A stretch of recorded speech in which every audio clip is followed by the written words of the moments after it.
Hello दोस्तों। तो आज की क्लास में हम डिस्कशन करने वाले हैं सिंगल सेल प्रोटीन के ऊपर, जिसे हम शॉर्ट फॉर्म में एससीपी के नाम से जानते हैं। तो आज की क्लास में हम देखेंगे कि सिंगल सेल प्रोटीन के डिफिनीशन को जानेंगे, उनके प्रोडक्शन में क्या क्या स्टेप इन्वॉल्व हैं, इनकी रिक्वायरमेंट क्यों पड़ी, सिंगल सेल प्रोटीन जो है उनकी रिक्वायरमेंट क्यों पड़ी, और ये कौन कौन से बैक्टीरिया के थ्रू इनका प्रोडक्शन होता है और किस मेथड के थ्रू होता है। इन सभी बातों पर हम आज की क्लास में डिटेल से देखने वाले हैं। तो आज के लिए आपके लिए आज का जो क्लास है वो बहुत ही इंपॉर्टेंट होने वाला है। तो आज की क्लास को आप थोड़ा भी स्किप ना करें और अच्छे से पूरे क्लास को अटेंड करें। तो सबसे पहले आप देखिए सिंगल सेल प्रोटीन, जिसे हम शॉर्ट फॉर्म में एससीपी के नाम से जानते हैं। तो जो ये सिंगल सेल प्रोटीन है, इसे हम पहले माइक्रोबियल प्रोटीन के नाम से जानते थे, लेकिन माइक्रोबियल प्रोटीन के नाम को सिंगल सेल प्रोटीन के नाम द्वारा रिप्लेस कर दिया गया। तो माइक्रोबियल प्रोटीन के नाम को क्यों रिप्लेस किया गया सिंगल सेल प्रोटीन के नाम के थ्रू, तो आइए अब इसके कॉन्सेप्ट को आप अपने क्लियर कर लीजिए कि जो सिंगल सेल प्रोटीन होते हैं, अ, पहले उनका नाम था माइक्रोबियल प्रोटीन। तो उनके नाम को क्यों रिप्लेस किया गया, क्योंकि जो सिंगल सेल प्रोटीन होते हैं वे माइक्रो ऑर्गेनिज्म के सिंगल सेल से ही हमें प्राप्त होते हैं। इसीलिए माइक्रोबियल प्रोटीन के नाम को रिप्लेस कर कर वहाँ पर सिंगल सेल प्रोटीन के नाम को वहाँ पर रखा गया, क्योंकि जो सिंगल सेल प्रोटीन होते हैं या फिर माइक्रोबियल प्रोटीन होते हैं वे माइक्रो ऑर्गेनिज्म के सिंगल सेल से ही हमें प्राप्त होते हैं, इसीलिए इसका नाम सिंगल सेल प्रोटीन रखा गया। तो आइए अब हम सिंगल सेल प्रोटीन के डिफिनीशन को देखते हैं कि डिफिनीशन इनका क्या कहता है। तो आप सबसे पहले जान लीजिए कि जितने जो सिंगल सेल प्रोटीन है, चाहे वो बैक्टीरिया के थ्रू हमें प्राप्त हुआ हो, चाहे ईस्ट के थ्रू, चाहे अदर फंगस के थ्रू, जितने भी सिंगल सेल प्रोटीन होते हैं वे एडिबल होते हैं और इनका ये डेराइव्ड होते हैं डिफरेंट डिफरेंट माइक्रो ऑर्गेनिज्म के माइक्रोबियल कल्चर या फिर सेल कल्चर के थ्रू। तो आपने समझा कि जितने जितने भी सिंगल सेल प्रोटीन है, जो भी सिंगल सेल प्रोटीन है वे एडिबल होते हैं और ये डेराइव्ड होते हैं डिफरेंट डिफरेंट माइक्रो ऑर्गेनिज्म के माइक्रोबियल कल्चर या फिर सेल कल्चर के थ्रू। तो आई होप कि आप समझ गए होंगे कि यह सिंगल सेल प्रोटीन के डिफिनीशन को। तो आइए अब हम देखते हैं कि माइक्रो ऑर्गेनिज्म वे कौन कौन से माइक्रो ऑर्गेनिज्म है जो सिंगल सेल प्रोटीन के प्रोडक्शन में इन्वॉल्व होते हैं।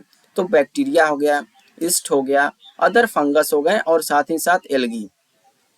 तो सबसे पहले हम बात करेंगे बैक्टीरिया की, कि बैक्टीरिया कौन कौन से बैक्टीरिया हैं जिसके थ्रू सिंगल सेल प्रोटीन का प्रोडक्शन होता है।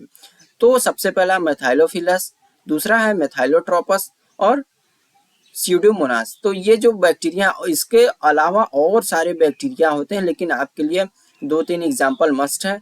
तो अगर आप और एग्जाम्पल को याद करना चाहते हैं तो और याद कर सकते हैं, लेकिन यहाँ पर दो तीन एग्जाम्पल आपके लिए मस्ट है अगर आपका क्वेश्चन पेपर रिटेन बेस पर होता है। तो अगर एमसीक्यू बेस पर भी है तब पर भी आपके लिए ये पॉइंट इंपॉर्टेंट हो जाती है।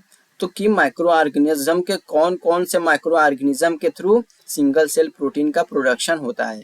तो आपने बैक्टीरिया के थ्रू देखा मेथाइलोफिलस, मेथाइलोट्रोपस और स्यूडोमोनास। अब ईस्ट के थ्रू हम जानेंगे। तो ईस्ट के थ्रू सैक्रोमाइसिस सेरेविसी, जिसके थ्रू सिंगल सेल प्रोटीन का प्रोडक्शन होता है। अदर फंगस में बात करेंगे तो फ्यूजेरियम, मशरूम और एल्गी की बात करेंगे तो क्लोरेला।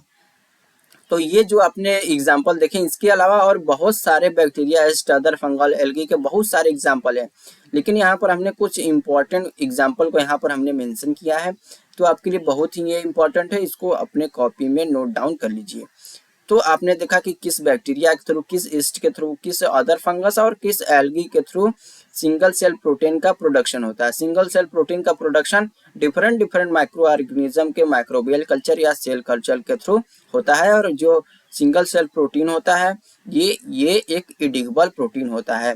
तो इससे रिलेटेड अपने कॉन्सेप्ट को आप क्लियर कर लीजिए। तो आइए अब हम बात करते हैं कि क्या क्या स्टेप इन्वॉल्व होते हैं। जो सिंगल सेल प्रोटीन के प्रोडक्शन है उनमें क्या क्या स्टेप इन्वॉल्व होते हैं, इसको भी जानना आपके लिए बहुत ही जरूरी हो जाता है। तो इनमें कुल 5 स्टेप इन्वॉल्व होते हैं।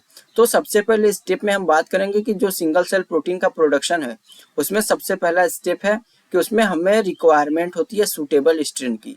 ये बहुत ही इंपॉर्टेंट है, ये फर्स्ट रिक्वायरमेंट है सिंगल सेल प्रोटीन के प्रोडक्शन में कि हमें रिक्वायरमेंट होगी सुटेबल स्ट्रेन की।